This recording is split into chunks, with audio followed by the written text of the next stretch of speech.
Colbert ever in this greenhouse? Say last night, about midnight.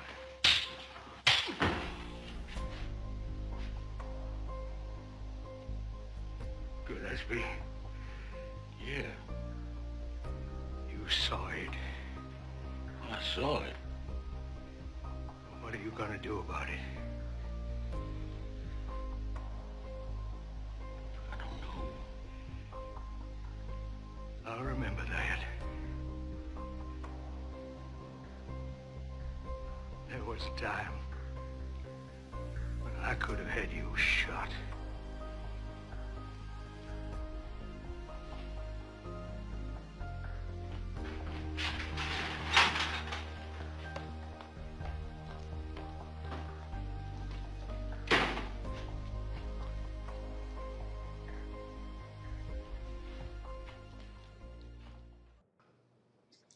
Shalom, Kahala Yahweh, Ba'Shem Yahushai, Ba'Shem Rakal Kodash. Double honors my teachers, the apostles and elders of Great Millstone. Peace and mercy to the elect, who are the house of David, reborn again in this generation.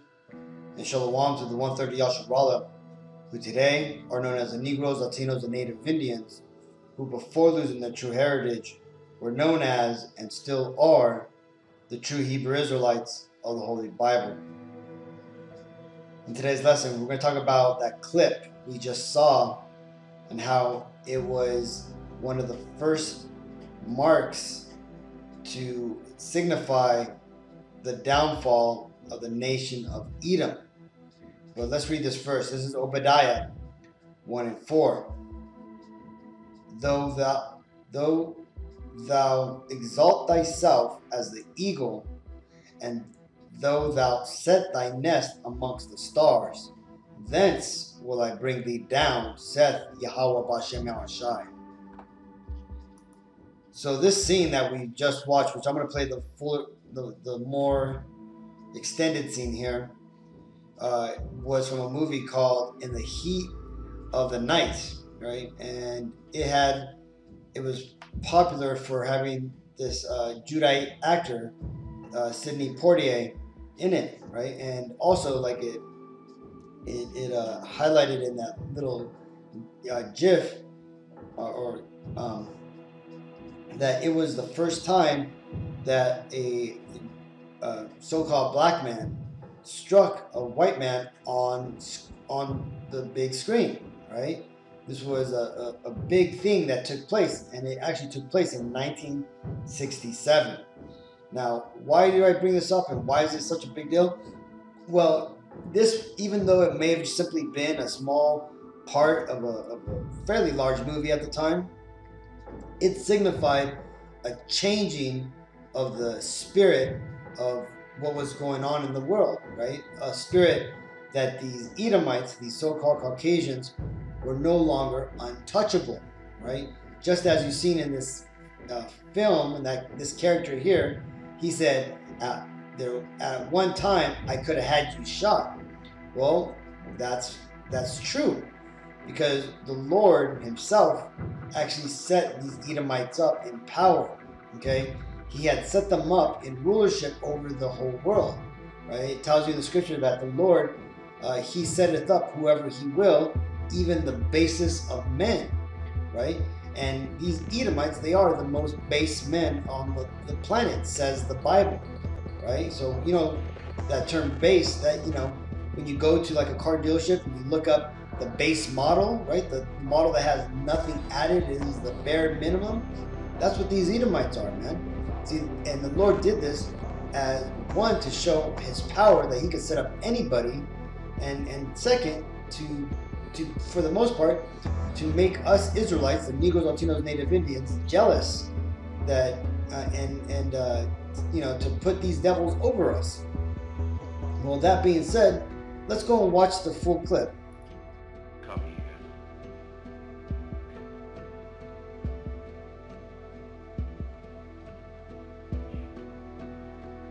To ask you about Mr. Colbert. Let me understand this. You two came here to question me. Well,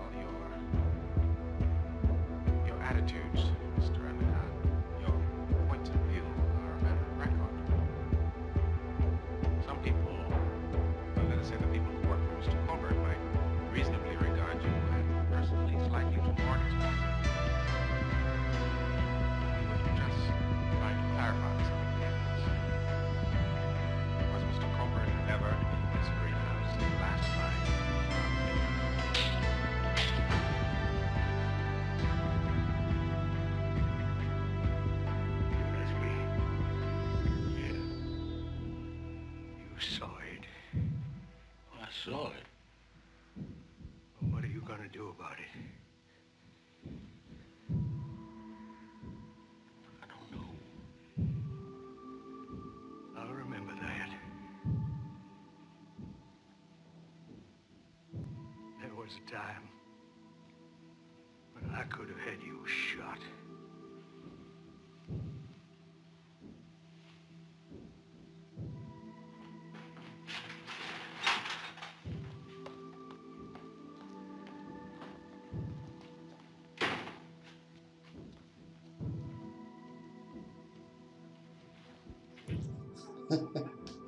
You have this old head Jake here, man, just shaking his head, man. See, because he's right, man. There was a time when he could have our people hung up, shot, dragged through the streets, you know, and horrible things happen, man. But like I just read in that scripture in Obadiah, that once these devils they reach the pinnacle of their height, right, and by going into space, and this actually happened in 1961, right, where you had the Edomites of the Russian sector, right, first go into space in 1961, right? You had Russia's Yuri Gagarin go up into space, man, right? And then that was followed up in 1969 by the Apollo 11 space flight, man. You know, and before that, the other rockets that got sent up into space, right? And what did that scripture say? Though thou set thy nest amongst the stars, thence will I bring thee down, saith Yahweh Bashem Ashai. Right? So once these devils reached the stars, right? Once they exalted themselves, right? And they made their habitation up there in space, because again, these devils never went to the moon, but they are out there in the outer atmosphere, man, right? Before the Van Allen belts, right? Because that's where they have right now their ISS space stations, and they have, and they're, you know, they for a while they were orbiting it in spaceships, and then they would come back down, and then ultimately now they've set their nest up there, right? And was the turning point where the Lord, for the most part, started to bring this nation down. And how did he do that? Well, little things like this, man. By bringing out the different spirit upon our people, man. Because again, at one time, you had our people who were let's see. Oh man, I couldn't catch it.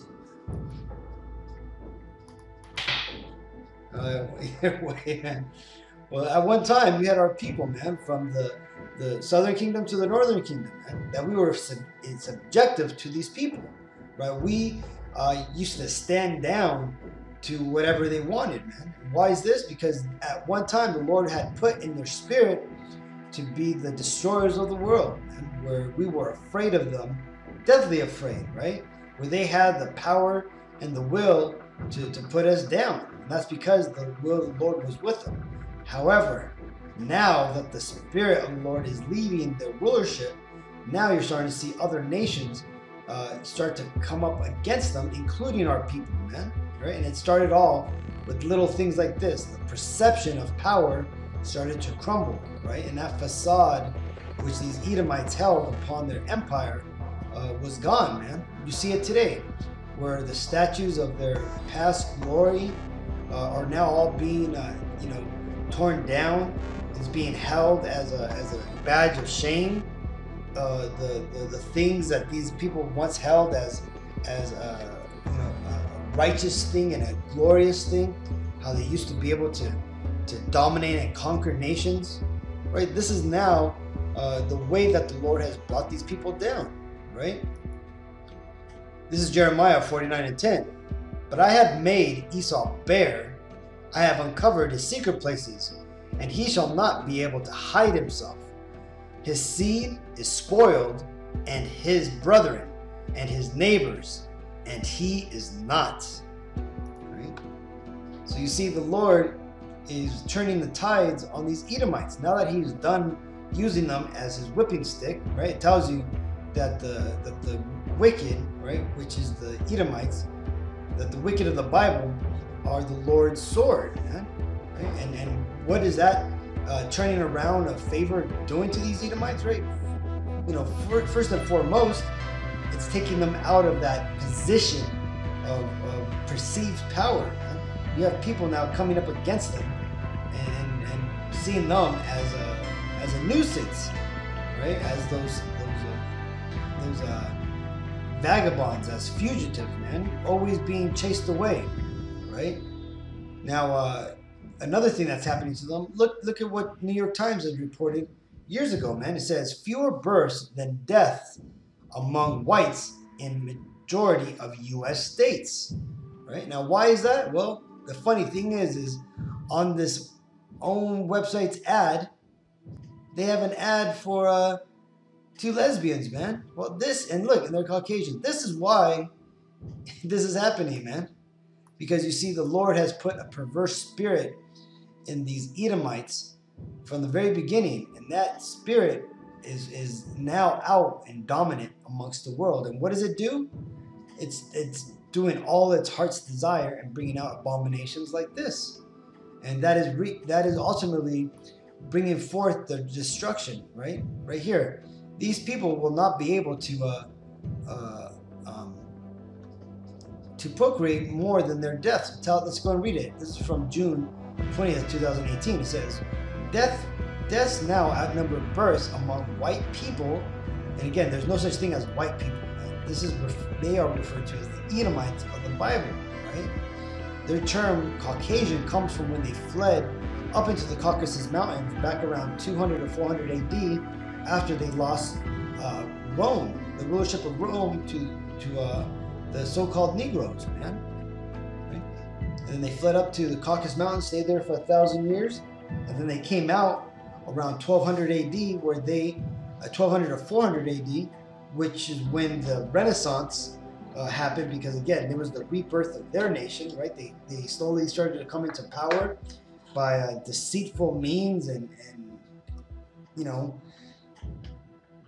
deceptive practices. They slowly took over the kingdom. And then you also had the Black Plague, which I'm pretty sure these devils had things they had a hand in bringing that forth with all that filth, right? Well, they eventually ended up taking over Europe and are still in control over there till this day. Well, the Lord is, like I said, is turning that tide around.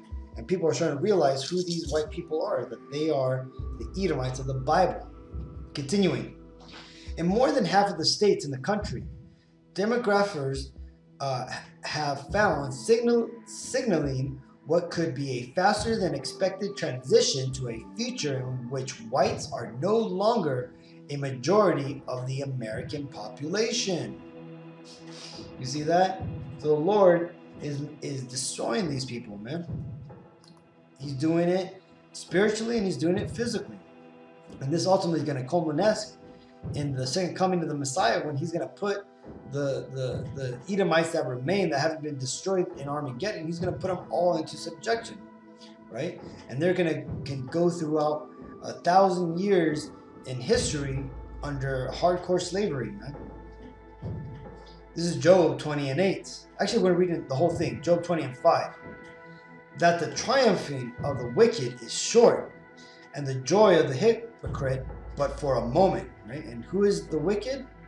That's these Edomites, man, right? And their triumphing is going to be short. And when you consider the reign of us Israelites, once we get into our kingdom, it's going to be infinite, man. And we're going to look back at the rulership period that these Edomites had here on the planet Earth, and we're going to see it as a small speck of time, man.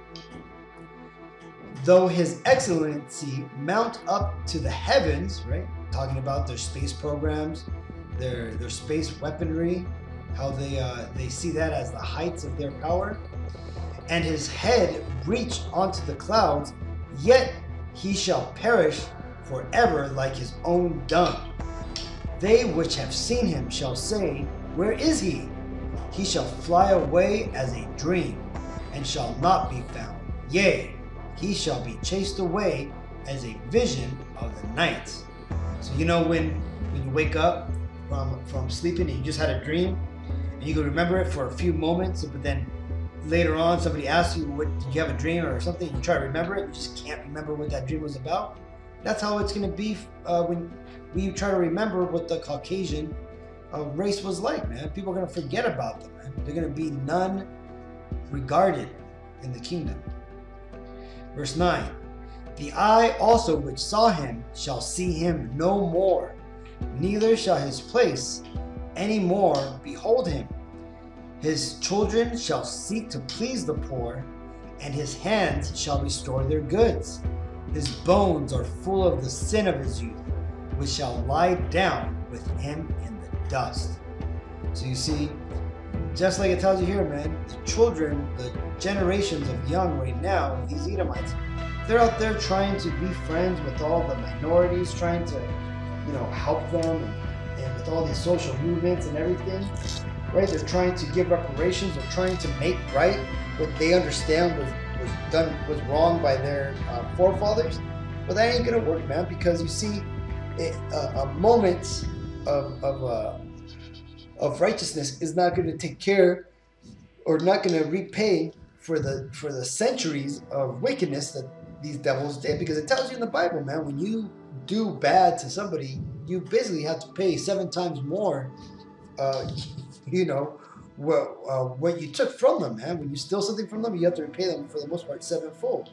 Now these devils, there isn't enough, like Apostle Tahar says, man, there is not enough wealth in this world to repay the reparations owed to not only the southern kingdom, which has been discussed, but also to the northern kingdom, right? During the Spanish slavery, man, all that stuff, man. These people are done for, man. They cannot repay their debt. So they're ultimately going to have to pay in their blood, right? And this is why it tells you, man, that this is why they're going to have to pay, because the bones are full of sin of his youth. This talks about from when these devils came on the scene, all the wickedness that they had done has, for the most part, stained their personas, man. Everybody knows that these are the devils of the earth now, man. Well, Salaki, everybody does not know that they're the devils of the earth, but everybody is starting to realize it, man. Okay? And those who really know about these people understand that these are the devils of the Bible, man. But I just wanted to bring out this clip. I thought it was a very interesting, funny clip, right? And especially since it happened during the 60s, right? When these devils went up into space, right? Because what else happened in the 60s, man? That's when the Lord put it in the spirit of our forefathers, our spiritual forefather, that is, Abba Bivens, who was John the Baptist, Elijah, in the reincarnation, right? And he put it in his spirit to go out and start teaching the truth, man. And he basically brought him out of that school, the commandment keepers, man, and started making him study the New Testament. And from his works and diligent studying that he did, now comes what you're seeing now, man. The Hebrew Israelites reawakening to the truth, man. He fulfilled the prophecy of turning the sons to the fathers. All right. So with all that, hopefully this video was edifying. Until next time, I want to give all praises to Yahweh, Ba'Shem, Yahushai, Ba'Shem, Dash. Double honors my teachers, the apostles and elders of the great millstone. Peace and mercy to the elect. Shalom.